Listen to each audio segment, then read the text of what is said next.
Unlock the culinary potential of your Costco fish with this essential guide to perfect preparation. First, let's tackle these beautiful salmon fillets. You'll want a sharp, flexible filleting knife for this. Begin by laying the fillet skin side down on a clean cutting board.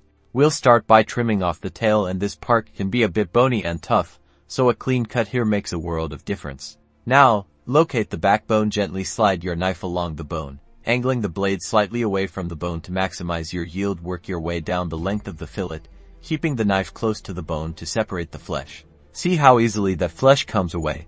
This technique ensures you get the most delicious meat with minimal waste. Next, we'll skin the fillet. Place the boneless fillet skin side down. Insert your knife between the flesh and the skin at the tail end. Hold the skin taut with one hand and use a sawing motion with your knife, keeping the blade almost flat against the skin. Continue this until the entire fillet is free of skin. For perfect portions, you can now slice the fillet into desired thicknesses. Aim for about 1-inch thick pieces for grilling or pan-searing.